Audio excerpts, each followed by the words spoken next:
Hi, my name is Adrian Weibler. I'm curator of Northern European art here at the National Gallery of Ireland. And I would like to talk to you today about one of the highlights of the Dutch collection, and maybe even one of the highlights of the National Gallery of Ireland's collection, the Lady Writing a Letter with Her Maid by Johannes Vermeer. This is a very special painting in many ways, and I would like to say a few words about why it is so special. But first of all, I'd like to tell you a little bit about Johannes Vermeer himself. He was born in 1632 in Delft in Holland and died in 1675 also in Delft, where he basically worked his entire life. He was a painter of scenes of daily life. So he would paint scenes that you could normally, in a way, see on a daily basis.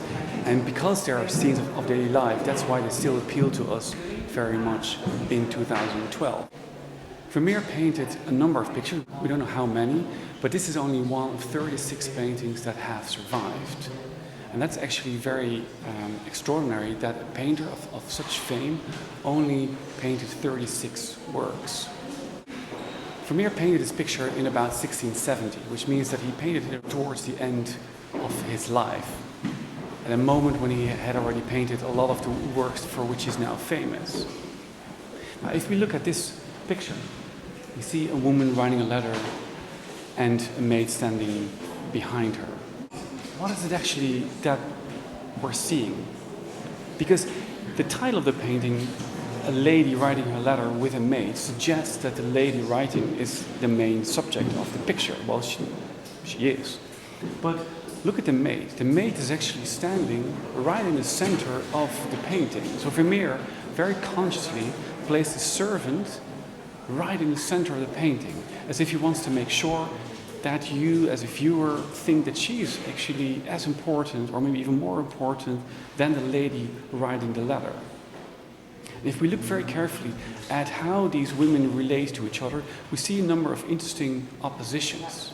First of all, of course, the lady is the lady. She's of a higher social class than the maid, and the maid just stands in a way behind her. But the maid is standing, the lady is sitting. The lady is in a way bending forward, looks introverted, while the maid is actually standing upright, she's standing open.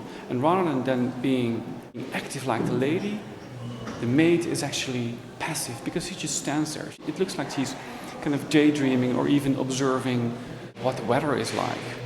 And that's a very intriguing opposition. Now, what's actually going on in the picture? The lady is almost certainly writing a love letter. When you might argue, you might wonder, how do you know that she's writing a love letter? Well, because almost all Dutch paintings of this period in which letters play a role, it's always a love letter. It's always a woman writing a love letter, or a man writing a love letter, or a woman reading a love letter. So it's a very high chance that we also have a picture here with a love letter.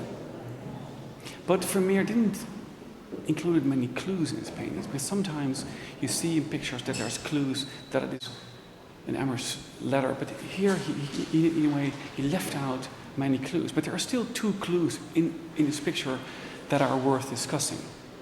First of all, the foreground. The foreground has a number of objects lying there, and it takes your eye a while before you notice them. What they are is, first of all, a red wax seal, then the actual stamp to make the seal, and then a kind of a piece of crumpled paper, which could be, let's say, a first draft of the paper. It could be a letter that she's received and that she's thrown away in anger, or it could even be a letter writing manual. In the 17th century, letter writing was just becoming quite popular, and people, in order to write love letter, we may say they cheated a bit, but what they did is they used letter writing manuals in order to kind of use the right words to, in a way, charm their lover. But Vermeer left it in a way open to us to think about what those objects are and how they relate in a way to the actual scene. And then in the background we have a painting of the finding of Moses. Now, the finding of Moses in a way is a story where the Pharaoh's daughter found Moses in a wicker basket in the river, and she realizes that he's a Hebrew child and orders one of her servants to go out and look for a nurse to help this child grow up among the Hebrew people. And then it turns out that the nurse is actually Moses' original mother. The story was in the 17th century in Holland often used in a way as a virtuous example of female virtue. But you might wonder, how does that picture relate to the woman writing a letter?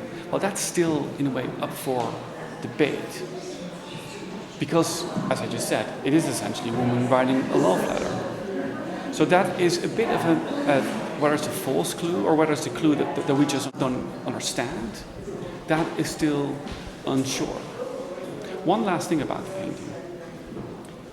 The real subject of the painting may be a woman writing a letter.